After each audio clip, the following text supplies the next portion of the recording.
الحمدللہ والصلاة والسلام علی رسول اللہ وعلی آلہ وصحبہ وموالا۔ محترم بھائیو، السلام علیکم ورحمۃ اللہ وبرکاتہ۔ کیا آپ اس دنیا میں کامیاب ہونا چاہتے ہیں؟ کیا آپ آخرت میں جنت کی خواہش رکھتے ہیں؟ اگر ہاں تو اپنے گھر میں ایک شخصیت کو ڈھونڈیے۔ وہ شخصیت کون ہے جانتے ہیں؟ وہ ہیں آپ کے ماں باپ۔ ان کی خدمت کیجیے، ان پر خرچ کیجیے، ان کی بات مانیے، ان کے جذبات کا خیال رکھیے، ان کو خوش رکھیے، ان سے دعائیں لیجیے۔ یہ ماں ہے کہ اویس قرنی کو مستجاب الدعوات بنا دیتی ہے۔ یہ ماں ہے کہ جن کی دعائے نیم شبی سے امام بخاری رحمۃ اللہ علیہ کی بینائی آنکھ کی روشنی لوٹ آتی ہے۔ یہ ماں ہے جن کی آہ جریج جیسے عابد و زاہد کو فتنے کا شکار بنا دیتی ہے۔ یہ باپ ہے جو جنت کا سب سے عمدہ اور بہتر دروازہ ہے۔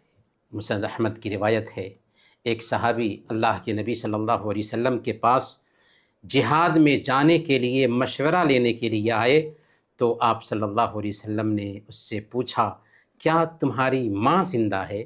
انہوں نے کہا کہ ہاں۔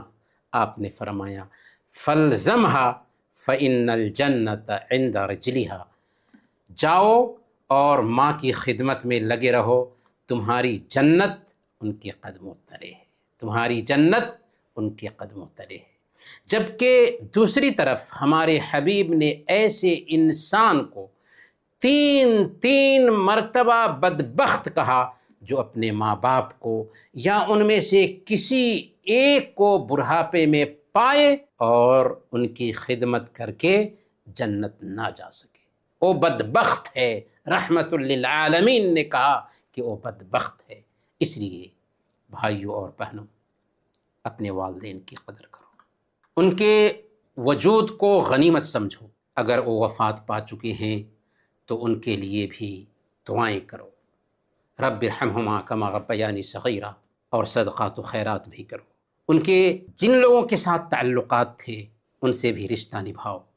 اللہ تعالی ہمیں اپنے والدین کے ساتھ حسن سلوک کرنے کی توفیق عطا فرمائے۔ آمین۔ وصلی اللہ علی نبینا محمد وعلی آلہ وصحبہ اجمعین۔